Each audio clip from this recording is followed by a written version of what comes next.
ఈ వీడియో అయితే చాలా రోజుల ముందుదండి. శివరాత్రి రోజు వీడియో అనమాట ఇదైతే. శివరాత్రి రోజు నైట్ అయితే మేము రుద్రాభిషేకంలో కూర్చున్నాము.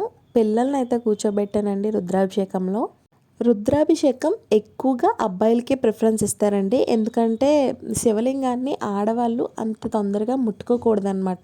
అభిషేకం కూడా అబ్బాయిల చేతే చేయిస్తారు. సో మా హస్బెండ్ కూర్చోను అంటే పిల్లల్ని అయితే కూర్చోబెట్టాను. పూజలో కూర్చున్న తర్వాత వీరందరి శరీరాలని శుద్ధి చేస్తారనమాట. మంత్రాలు చదువుతూ పంతులు గారు అయితే శుద్ధి అయిన తర్వాత ఒక్కొక్క దేహాన్ని పట్టుకొని మనం స్వామివారిని వీళ్ళలోకి ఆవాహన చేస్తారనమాట. అంటే ఒంటి నిండా భస్మం పూసుకొని, భస్మం అంటే విభూది పూసుకొని స్వామివారిని ఆవాహన చేసిన తర్వాత రుద్రాభిషేకం అయితే స్టార్ట్ చేస్తారండి. అయిపోయిందనమాట. రుద్రాభిషేకం అయిపోయింది. 2 o'clock వరకు తెలిగేసున్నాము. లింగోద్భవం కూడా అయిపోయింది. 12:30 12:15 సంథింగ్ ఆ టైంలో వచ్చిందని చెప్పారు లింగోద్భవం అయితే. లింగోద్భవం అనేది ఒక్కొక్క ఏరియాకి ఒక్కొక్క టైం అయితే వస్తుందంటండి. మేము నైట్ అంతా ఉండలేము, తెలిగేసి అంటే జాగరణ చేయలేము అనుకున్న వాళ్ళు లింగోద్భవం టైం వరకు ఉంటే సరిపోతుందంటండి. శివరాత్రి అయిపోయిన తర్వాత రోజు మేము ప్రతి ఇయర్ సముద్రానికి అయితే వెళ్తామండి స్నానాలకి.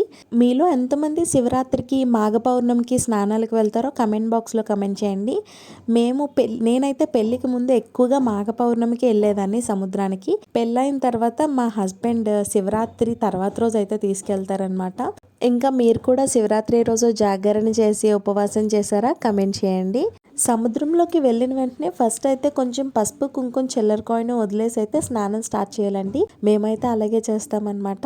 ఇంకా సముద్రంలోకి వెళ్ళిన తర్వాత అంత తొందరగా బయటకు రావాలనిపించదు కదా. చాలాసేపు ఆడుకుంటూ స్నానం అయితే చేసామన్నమాట. అయిపోయిన తర్వాత పిల్లల్ని కాసేపు ఆడించి తీసుకెళ్ళిపోయాం. సబ్స్క్రైబ్.